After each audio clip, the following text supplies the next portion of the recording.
热烈掌声欢迎 Mr. Hutton 为我们带来精彩的专题演说，谢谢。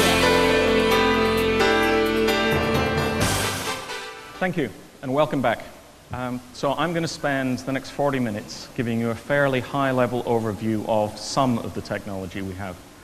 I am an engineer, like most of ARM's management team, so if I start geeking out unnecessarily, I'll try and pull back. But some of the stuff we have to talk about is fairly exciting, so I'll beg your forgiveness in advance. So what I'm going to talk about is building smarter systems. And what we mean by smarter systems are devices like this. So as Tudor said, mobile is the nexus. A lot of the stuff that we develop in the mobile arena, partners then apply in other areas like DTV and set-top box, but mobile is the area that's driving a lot of the innovation in our business.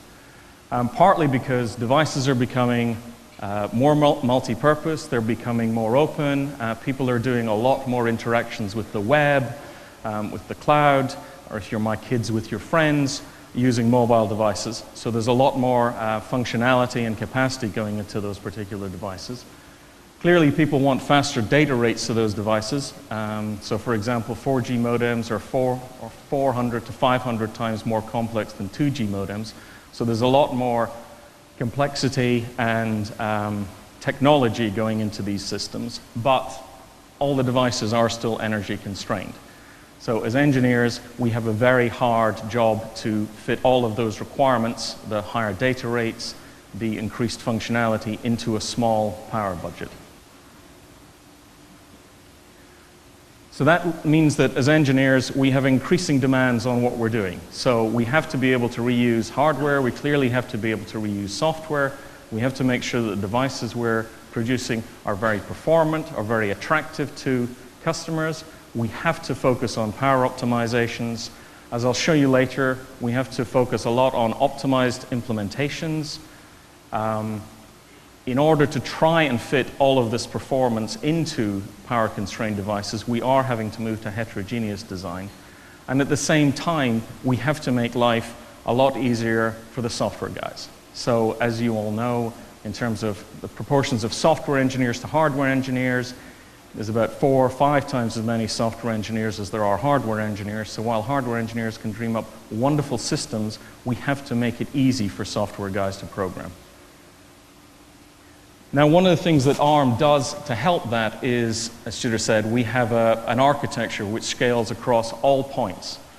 So we have an architecture which goes in the future all the way up to 64-bit servers, down through tablets, down through mobile, into automotive, and into 8-bit or 16-bit replacements. So 32-bit processors, but that are so small that they can replace 8 and 16-bit processors.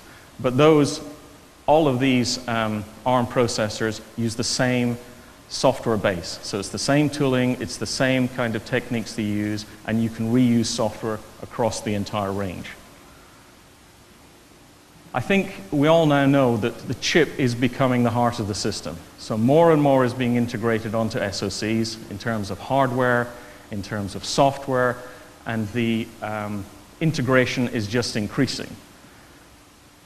Now, we as ARM are trying to help that. Clearly, we provide components, we provide CPUs, we provide graphics, we provide all the interconnect around that, we provide the physical IP on top of that, and as I will show you, we also spend an awful lot of time on the software. Now, this is an example of where we're going in terms of systems. Some of these are systems that you're no doubt familiar with. We have on the hardware side, clearly we have multiple CPUs. As I'll show you, next generation systems may have Quad A15s and Quad A7s. So we've got 8 CPUs on a chip, multiple GPUs, clearly. So our latest generation GPU goes up to 8 cores. So that's an awful lot of processing power, but you don't want to use that all the time just to do things like video decode. So there will be specialized video accelerators. There will be smaller CPUs on board to do things like audio decode. And then, of course, you have the modem technology as well. Now, this is great. So in terms of hardware design, we can provide the components. We can make those all available. But we have to make it easier for the software guys to handle it. So A lot of this functionality can be built in, but if it can't be accessed efficiently by the software teams, then it isn't much good. So we have to be able to come up with mechanisms whereby application developers can access all of this functionality. And there's some basic housekeeping things we can do. So we can make sure that all systems have a unified memory model. So the software guys don't have to sit there and go, well, where's my memory? It's over here. Is it over there? Don't know. It's a unified memory model. There are other fairly simple housekeeping things we can do. We can provide the same page table formats for the MMUs that are in the GPU, that are in the CPU, that are in the system. It just makes life easier. And then one of the important things that we've introduced in next generation systems is coherency. So it's full coherency across the CPUs. It's I/O coherency for things like graphics and video. And again, I'll show you, we have used that in some cases to make life easier on the hardware side, but the primary function of that is to make life easier for the programmers. It just eliminates a whole host of coherency bugs, and it eliminates a whole host of software management. So these are basic things that we ARM provide, and we can provide it because we are providing a large chunk of the system. So I'm now going to focus down onto some of these components. So clearly, we're ARM, we do CPUs. The thing I want to start with first is the application processors. So this is the Cortex-A range. These are the processors that run Android. They run the complex OSs. These are the processors you're interfacing with on your mobile devices. And we have a whole range from the A5, or the small A5, through to the A7, which we just announced, all the way up to the A15. And later on, we will be rolling out the 64-bit processors as well. As Chitra said, we've done an announcement on that. And the reason we did the announcement is not because we're announcing any products at this point. It's so that we can make sure we release the architecture, we release the tooling, we release the OS to the software community, so we can start building up software support for the 64-bit processors when they come online. So the A15 is our latest and greatest processor. So this is the top-end processor. It's designed specifically to give you the best single-thread performance of any ARM processor. So this is the processor that people want to use when they want very fast user responsiveness. So it is explicitly designed. It's a very complex machine, and it's specifically designed to give you the ultimate in performance. It's also power efficient. You would expect that from ARM. I mean, low power is in our DNA. You cut us and we bleed low power. But it is specifically designed for performance first, power second. So this is the CPU that will be coming out in devices towards the end of next year. It powers everything that you need on a superphone.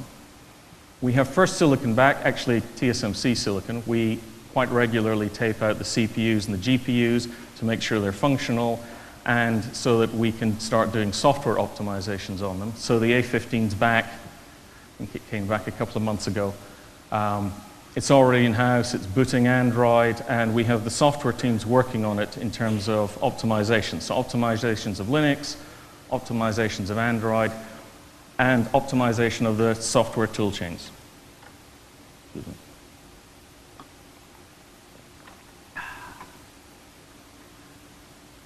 To complement that, we have the A7.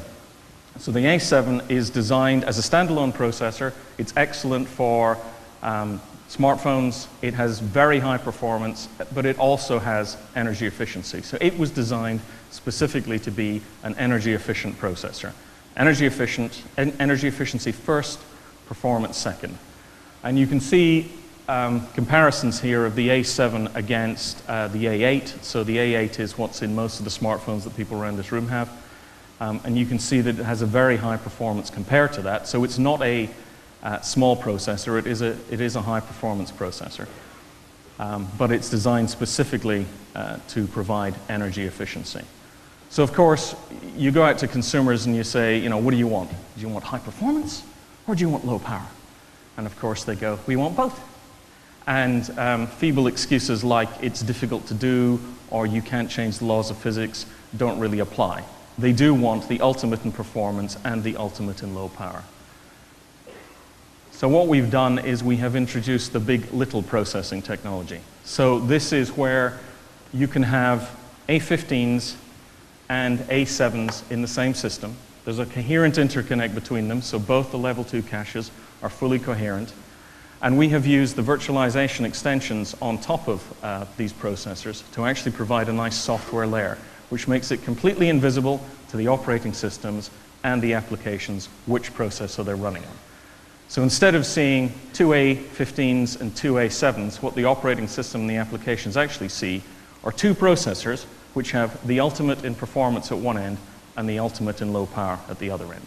They don't understand and they don't need to care that they are actually being migrated from an A15 onto an A7 and then back again, depending on the workload. So we have actually managed to give the consumers what they want. We've managed to give them the ultimate in performance on one end and the ultimate in low power on the other. And some examples of where this is useful. So you can see, I mean, the tagline for this is the right processor for the right job. This is all handled automatically. As I said, OS doesn't care, applications don't care. But when you need low workloads or low to medium workloads, most of it's running on the A7. So for things like internet radio, for things like email, for things like basic use of web pages. So when you're just scrolling up and down web pages, everything's running on the A7. It's in nice, energy efficient mode. And then when you want the ultimate in high performance, so you're running high definition gaming, or you want instantaneous loading of web pages, it automatically switches onto the A15. So I actually think this is kind of cool. In fact, it's literally cool. I think we're somewhere around 70%, or we can save about 70% of the usage using this kind of technology that we can even over an A9, which is what's going into current smartphones. So that was the A profile. In terms of the R profile, these are where you want the ultimate in responsiveness from a CPU. So the R4 is the workhorse we have right now. R5 and R7 are coming out. I think R7 releases fairly soon. And these are used in baseband, so they're used for 4G modems, 3G modems, 2G modem control. They're used in hard disk drives to make sure that the hard disk head doesn't crash. Again, you want to make sure the processor responds fairly quickly under those conditions. And it's also used in safety critical type situations to make sure that the car doesn't crash. So these are very responsive CPUs. They also have built-in hard error management, so all the ECC control that you want, and you can also build redundant systems out of them, which is particularly important in terms of safety-critical automotive applications.